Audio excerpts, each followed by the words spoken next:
어린 아이를 둔 부모님들 같은 경우에 아이 턱이 반대로 물리기 시작을 하면 걱정을 굉장히 많이 하실 텐데요. 뭐 좀 더 쉽고 안전하고 빠르게 치료할 수 있는 방법이 없나 라고 궁금해 하실 것 같아서 오늘 영상을 준비했습니다.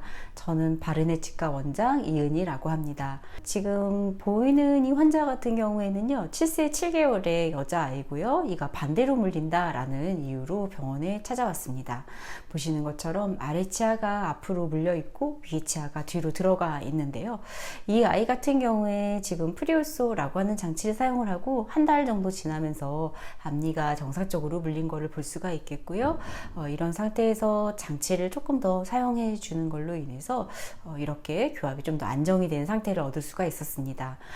또 하나, 아래치아가 많이 삐뚤삐뚤했는데요, 장치를 꾸준히 사용해 주는 걸로 인해서 삐뚤삐뚤했던 아래치아가 이 정도까지 그냥 자연스럽게 다른 붙이는 장치를 하지 않아도 개선이 된 것을 볼 수가 있었습니다. 즉 프리올소라고 하는 장치를 사용하는 걸로 인해서 얻을 수 있는 효과였는데요. 과연 어떤 장치길래 이렇게 빠르고 안전하게 아무것도 표가 나지 않는데 교합이 좋아질 수 있었을까라는 설명을 좀 드려볼까 합니다. 보시는 것처럼 처음에 반대 교합으로 물려 있었지만 시간이 지나면서 교합이 차분해지고 그와 더불어서 치아가 점점점 가지런해지는 효과들을 얻을 수가 있었는데요. 프리올소 장치라고 하는 것들, 파란색의 실리콘으로 되어 있는 장치인데요. 이 장치의 가장 핵심적인 원리라고 하는 것은 안의 혀와 바깥쪽의 입술이라고 하는 부분들의 균형을 빨리 맞춰주는 액션들의 그 키가 있습니다. 지금 보시는 것처럼 프리올소라고 하는 것들은 그냥 실리콘 마우스피스처럼 생겨서요, 아이가 입안에 그냥 하고 물고 있으면 되는 장치인데요. 입안에 넣었을 때는요, 지금 보는 것처럼 위에 치아랑 아래 치아를 같이 물게 되는 장치입니다. 이 장치를 물고 있으면 아주 자연스럽게 텅어 플레이트라고 하는 밑에 부분이 있어서 혀를 자연스럽게 위로 올리게 되고요. 또 하나, 이 장치에 약간 좀 두툼한 커다란 실리콘 부분이 입술에 힘을 빼준다거나 또는 혀의 힘이라고 하는 것들을 조절하는 액션이 가장 큰 프리올소의 기능이라고 볼 수가 있겠습니다. 그리고 안쪽에 이렇게 뽀글뽀글 올라와 있는 부분이 있어서 이러한 부분들이 치아를 정말 살짝 눌러주는 액션을 하게 되는데요. 어린 아이들의 부드러운 치아 같은 경우에는 이렇게 교정 장치를 다 붙이거나 하는 게 아니더라도 이 정도의 힘만으로도 치아가 충분히 가지런해질 수가 있습니다. 지금 보는 8세 4개월의 남자아이인데요. 아래치아가 윗니를 덮어요 라는 주소로 내원을 하였는데요.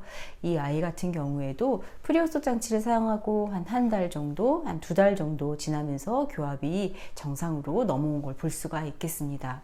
프리올소 장치라고 하는 거는요, 일본의 오츠카라고 하는 선생님이 만든 교정 장치인데요. 사실 지금도 여러 가지 이제 어떤 이런 원피스로 되어 있는 교정 장치는 많이 있습니다.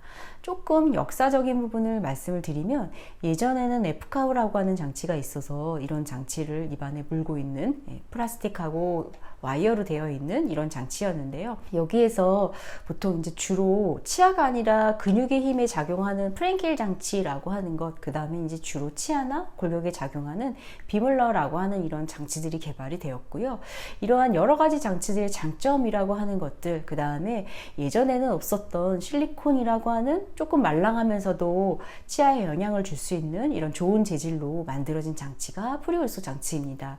즉 여러 가지 장치들의 장점을 많이 따온 장치이기 때문에 치아는 치아대로 좋은 역할들, 그 다음에 근육이나 골격에도 그에 못지않게 좋은 액션들을 할 수 있는 장치가 프리올소 장치입니다. 이런 장치를 입안에 끼는 걸로 인해서 아이들이 그렇게 힘들지 않게 주걱턱을 정상 교합으로 바꿔줄 수가 있는데요.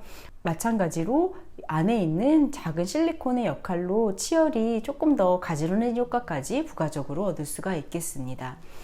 프리올소 장치는요, 이게 아이가 너무 초등학교 고학년이 되면 장치를 사용을 해도 좋은 효과를 보기는 어렵습니다.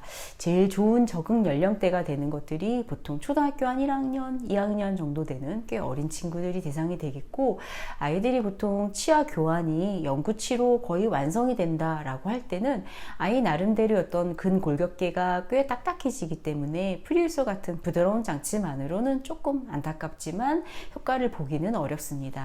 또 하나, 프리올소 같은 경우에는 우리 드림렌즈 아이들이 끼는 거랑 마찬가지로요. 낮에 의식이 있을 때 1시간 정도 깨어있는 상태에서 장치를 물고 침을 삼킨다거나 말을 한다거나 그런 액션들을 해주는 것, 그리고 밤에 잘 때 장치를 껴주는 것만으로도 충분히 좋은 효과를 기대할 수 있습니다. 이런 것들을 꾸준히 익숙하게 만드는 걸로 인해서 제일 기대하는 효과라고 하는 거는요, 단순하게 반대로 되어 있는 것들이 좋아지는 것 말고도 아이가 바르게 삼킨다거나 또는 바르게 씹는다라는 여러 가지 액션들이 프리홀소 장치와 함께 도움을 받으면서 안정이 되는 걸 바라는 거고요. 이게 성인과는 다르게 근골격계가 많이 말랑말랑한 아이들한테는 충분히 가능한 역할들을 할 수가 있습니다. 어린이 주걱턱 같은 경우에 뭔가 페이셜 마스크라든지 힘든 장치를 껴야만 치료가 된다고 알고 계시는 부모님들도 많이 계시는데요. 거기에 핵심이 되는 부분들은 혀나 어떤 입술의 근육의 밸런스라고 하는 부분들, 그리고 치아가 반대로 물려 있음으로 인해서 일어나는 정상교합으로 돌아가기 어려운 여러 가지 액션들이 있기 때문에 그런 부분들을 프리홀소 장치로 쉽게 조절하는 것만으로도 충분히 좋은 치료가 될 수가 있습니다.